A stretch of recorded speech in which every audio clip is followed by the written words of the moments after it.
ہمارے ساتھ ماہر قانون عباس ابراہیم خان صاحب موجود ہیں ماشاءاللہ.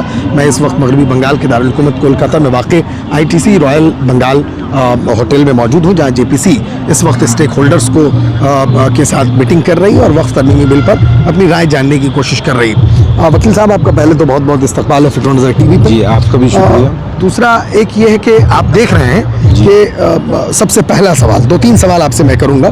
پہلا سوال یہ ہے کہ عمارت شریعہ Bihar, Odisha, Jharkhand and parts of west Bengal, اور اس کے امیر شریعت ہیں حضرت مولانا احمد ولی فیصل رحمانی صاحب. اور میں کہوں گا کہ ان کے علاوہ بھی پورے ملک کے علماء, دانشوران, وکلا, ماہر قانون, وہ سب اس بل پر متفکر ہوئے, ان کی فکر مندی ہوئی. بالکل سچ ہے. اور یہ پہلی بار ایسا معاملہ دیکھا گیا ہے کہ تمام مکاتب فکر کے ذمہ داران, تمام خانقاہوں کے سجادگان اور تمام پولیٹیکل پارٹیز کی جو مسلم نمائندگی ہے وہ سب ایک جٹ اور متحد نظر آئی.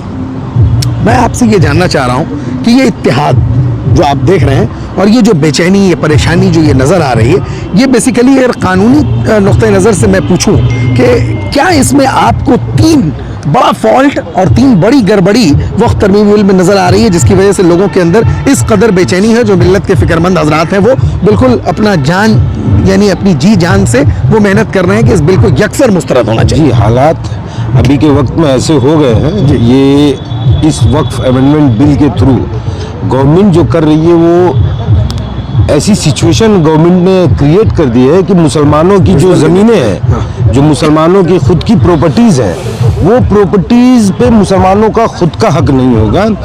اور اگر وہ وقف کرنا چاہے اللہ کے لیے یا وقف الاولاد کرنا چاہے تو اس کے لیے گورنمنٹ کا انٹرفیئرنس جو ہے وہ ٹو مچ ہو جائے گا. بہت زیادہ انٹرفیئرنس گورنمنٹ کی طرف سے ہو رہا ہے. جیسے کہ 2-3 مین کنسرن جو ایسے تو پوری ایکٹ جو بل ہے وہی خدشات سے بھری ہوئی ہے جس میں اپریہنشن ہے, لیکن کچھ چیزیں جو بیسک ہے جس میں پرابلم ہے. پہلی چیز کہ اس وقف میں یہ کیا جا رہا ہے کہ وقف کے جو ڈیفینیشن ہے اس ڈیفینیشن کو ہی چینج کر دیا جا رہا ہے. آج آپ اور ہم کوئی بھی مسلم ہیں اور ایک ایبسلیوٹ آنر ہے کسی بھی پراپرٹی کی, تو ہم لوگ اس کو وقف للہ یا وقف الاولاد کر کے وقف کر سکتے ہیں. لیکن گورنمنٹ اس بل کے تھرو ایک امبارگو لا رہی ہے کہ اگر آپ کو وقف کرنا ہے تو آپ کو صرف آنر ہی نہیں ہونا ہوگا, آپ کو ایک پریکٹسنگ مسلم ہونا ہوگا فار ایٹ لیسٹ 5 ایئرس. اب یہ 5 سال کی کہانی ہے اور پریکٹسنگ مسلم اس کو ڈیسائیڈ کون کرے گا؟ یہ تو اللہ اور بندے کی بیچ کی بات ہے. وہ بندہ مسلمان ہے اور پریکٹسنگ مسلم ہے, وہ کر رہا ہے نہیں کر رہا ہے, وہ 5 وقت کی نماز پڑھ رہا ہے, روزے رکھ رہا ہے, زکوٰۃ دے رہا ہے, اپنے فرائض اور اپنے سنت کو انجام دے رہا ہے, اس کا فیصلہ کون کرے گا؟ سرکار. یہاں پہ مسلمانوں کے لیے ایک بڑی پریشانی ہے جس کی وجہ سے یہ اتحاد آپ دیکھ پا رہے ہیں. دوسری پریشانی ہے کہ وقف کی جو پراپرٹی ہے اس میں ان لوگوں نے کیا کیا ہے کہ آپ وقف کو جو ٹرانسفر کرنے کے پاور ہے آج کے ٹائم میں, جیسے کوئی بھی وقف الاولاد ہے یا وقف للہ کی جو پراپرٹی ہے اس میں سب کچھ وقف بورڈ یا وقف ٹرائبونل دیکھتی ہے. لیکن سرکار نے اس بل کے ذریعے کیا کیا ہے کہ سارے پاورز کو جو سینٹرل گورنمنٹ کے امپلائی ہوتے ہیں, ایک IAS آفیسر جن کو کلیکٹر کہا جاتا ہے, کلیکٹریٹ کے پاس ٹرانسفر کر دیا جا رہا ہے. تو جوڈیشری جیسے ایک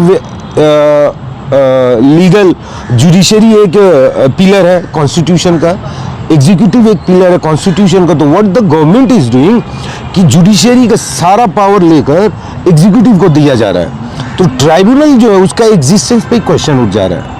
ٹرائبونل کے آرڈرز کو اپیل نہیں کر سکتے ہم لوگ, لیکن اس ایکٹ کے تحت آپ کو اپیل کا پروویژن مل رہا ہے. سو نمبر آف پینڈورا باکس کھلے گا اپیل کے لیے, ریویو کے لیے, ریویژن کے لیے. سو لیٹیگیشن بڑھے گا. دوسری چیز جو سب سے اس میں پریشان کرنے والی بات ہے کہ وقف کی جو پراپرٹی ہے, آپ جب وقف کرنا چاہتے ہیں تو آپ اورلی کر سکتے ہیں, آپ اورل وقف کر سکتے ہیں کہ ہاں یہ پراپرٹی میں نے اللہ کو دی, یہ وقف کریٹ ہو گئی.